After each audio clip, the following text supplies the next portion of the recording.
can see that it's obviously not doing too good because it's just sitting there. A healthy fox would have ran away by now.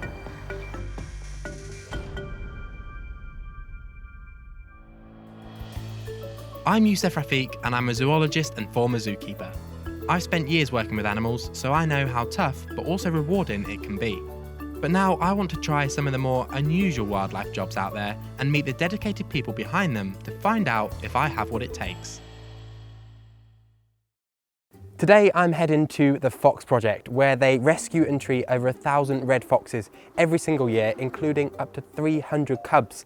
So I'm very excited. I'm going to be spending the day with the Fox ambulance team, and hopefully I get to help out with some of the rescues. Foxes are supremely adaptable mammals that have conquered every continent except for Antarctica. They've also spread into our cities, and about 35% of red foxes now live in urban areas. But as they learn to survive in our human landscapes, they end up coming face to face with new threats. Hi Stacey. Hello, hi. How are you doing? Nice welcome to meet you. And you, welcome to the Fox Project. Thank you for having me. Oh wow, hello. How are you doing? So tell me about the Fox Project. What is it you do here? So we rescue injured and orphaned red foxes who have had a range of things go wrong for them basically. So then they come into us to receive some rehabilitation and then go back to where they've come from. And why is it that foxes need our help? So the species have actually declined by 50% over the last 25 years. They're a species that are so misunderstood. Well, I'm very excited to be here today. What are we going to be doing first? So we will be cleaning out the casualties we've got in. Okay, yeah. So obviously we put them into nice clean shorelines, give them the medications that they're in to receive, obviously give them a full assessment again just to make sure wounds are healing nicely and everything. And then, give them a good breakfast. So we've just prepared breakfast. A lot of people think foxes are meat eaters, are carnivores, but they're actually omnivores. So they eat a broad range of things in the wild, everything from earthworms and berries to small rodents. There you go, Ruby. Enjoy. But just as the rescue foxes tucked into their delicious breakfasts, we got a call that there was a fox in trouble a small drive away. So I headed out with Jodie in her Fox ambulance to try to find it. Okay, we've literally just arrived now, so we've got to hurry. We've got to go and see what kind of condition this fox is in and try and catch it. It's not easy to catch foxes. They're very quick. They can run up to 30 miles an hour and fit through really small spaces. So this is going to be a bit of a challenge for Jodie. Let's go. So we've got to be very, very quiet. And we can't get too close because we don't want to disrupt the fox and ruin Jodie's chances of being able to catch it, because obviously we don't want to distress it any further than it needs to. But you can see that it's obviously not doing too good because it's just sitting there on the lawn and it's not moving. So a healthy fox would have run away by now.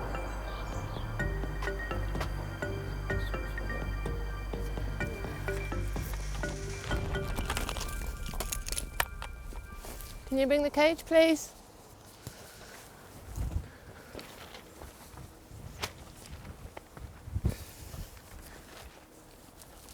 So, if you can pull that out and open it, thank you.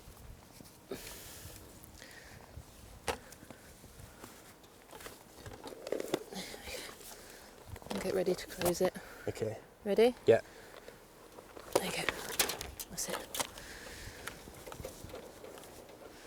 Hey, baby. Oh. There we go. Successful. Right, we've got the fox. We did. Got the fox in the back of the ambulance. I think that's quite a smooth catch, wasn't it? Yeah, that was a very good catch. Let's get him back to the hospital. Brilliant. My heart is still pumping.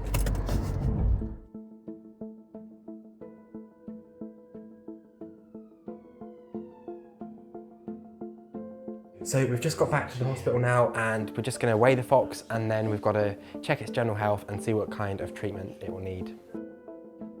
So this is a fully grown fox, this is an adult. Yeah, fully grown, full adult. So what we tend to do is check their gums, so we go from head to tail. Okay. Just so that we're not passing anything that's down the bottom end to the top end. Okay. So he's probably going to bite this, so just be prepared. Yeah, that's fine. So he has got some blood on the top of his mouth as well. Got a good bite. Other things we check, like how the teeth are the way we tell how old they are as well. Okay. So he's got good white teeth. Yeah, they look very clean. So if Jody can get him to stand up, just so that we can check he's using all of his legs. So both limbs feel okay. There don't seem to be any swellings. Is there something in particular that foxes often come in with? Mange is the most common. Okay. Leg injuries is probably the next thing we see a lot of. So what you can do is pinch their toes, and that will give you whether or not they have reflex in the legs. Okay. Has this one got reflex? Not in the left currently. So if we can try and get him to stand up, because I just want to feel his hips. Can I take my hand from Under the jaw, yeah. Yeah, ready? Yep. 1, 2, 3. So yeah, it's definitely on this left side something is going on. It's not putting any weight on it. No. So he's got a lot of swelling around his rear end as well. So I'd say he's probably got a pelvic issue. Okay. So there is crunching in there. Ooh. So I'd say he's likely got pelvic fractures. So unfortunately that is unlikely to be a good outcome for him. Oh no. Yeah. I might pop it. So what happens now for this guy? So we will get our vet to assess him and make the final decision. So he will decide, if he has a chance, if we can do anything. But if not, he will be humanely euthanized. Okay. So to end his suffering. Shortly after, the vet passed us the sad news that the fox's injuries were too severe and he wasn't going to make it. I really felt for Stacey and the team, and it must be the hardest part of the job when they put so much effort into rescuing an animal that they clearly really care about. Afterwards, Jody took me to see some healthier fox cubs in a nearby woodland to try and cheer us both up a bit. Oh wow. Very inquisitive, aren't they? Yes. And how old are these guys? They're about 6 months. 6 months. Are they related, or are they is this just a group you put together? This is a group that was put together when they were fostered from babies. Okay. Although these young foxes are in a group now, foxes are mostly solitary animals. So after they're released back into the local area, they'll be free to disperse as adults if they choose to. So we have to, because foxes are so intelligent, Yeah. we have to have a gate system where one is closed and the other is open, because they will quickly dive out and they will quickly burrow out. Okay, so you'll lose them. Pretty quickly, yeah. They can run fast, jump high, dig quick. Do you know what, I was thinking on the drive up here, I've never actually seen a fox cub in real life, let alone been this close to any of them, so this is just incredible. These are beautifully healthy. So when you've got a fox in and you've got it recovered and it's healthy again, why is it that you can't just release it straight from the hospital? Why do you have to have a place like this? When we release them, they get released to the same location that they were found, Okay. because that's already their marked territory and their known territory. Oh, I see. Whereas if we've got cubs, we tend to put them into a pen and rotate around different fostering sites so that they get used to the change and adapt to the changing environments. You can take a handful of chicks and hide them. Just bury them under the hay or the straw, wherever. I tend to stash a few in amongst the biscuits.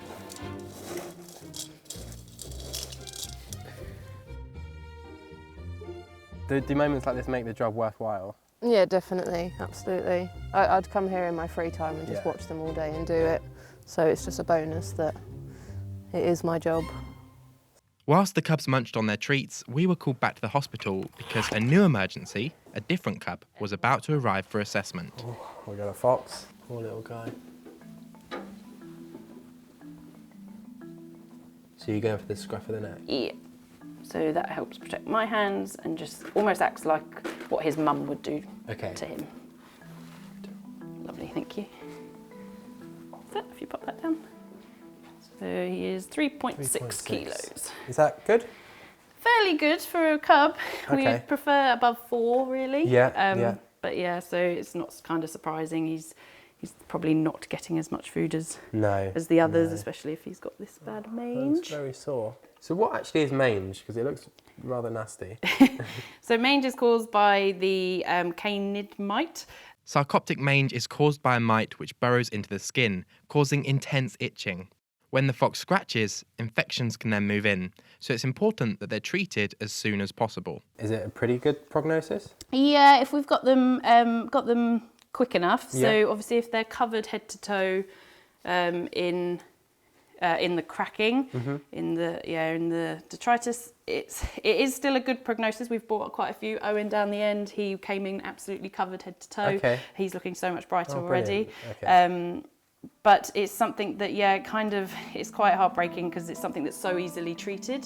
So we'll pop him into bed and then give him some good dinner. With his first treatment complete, it was time for bed. Next, it was time to head back out with Jodie and release a fox that had been successfully rehabilitated. Right, so me and Jodie are back in the fox ambulance and we've got Chris in the back because we are off to release him. So he's going to be released at the same site that he was found. So we've got a little bit of a drive now. But yeah, I'm really excited to actually go and witness my first ever fox release. There he is. Right. So time to release little Crisp. Crisp was rescued 3 weeks ago from the same neighbourhood with a leg wound, and he's made a brilliant recovery. So is there any technique to this? Do you literally just open the door? Open and fingers crossed. And release. He will run away. Okay. He looks like he wants to get out of there. He's very eager to be free. Oh. There he goes. Back into the wild. And he knows exactly where to go. How does it make you feel to be releasing a fox that you've looked after? It's kind of like a proud mum moment. Yeah? And letting them go off into the world on their own. Back out there into the wilderness to fend for themselves. Yeah, it's very rewarding. Yeah, I bet. So that's it. Crisp has been released back into the wild, back in the wilderness. He ran off quick as a flash. But that does mean that sadly my time here today with the Fox Project has come to an end. But it's just been an absolutely incredible experience. And it's been great to follow along the journey of all these foxes, especially one like Crisp here, where it's been such a positive success story. And I just feel incredibly lucky that I've been able to be a part of it today. A few weeks later, I got the news I've been hoping for. The cub with mange, now called Cuba, has made a great recovery and was finally ready to be set free. On his own, this young fox wouldn't have made it. But thanks to wildlife rescue teams like this one, even a little fox in a big city gets a second chance.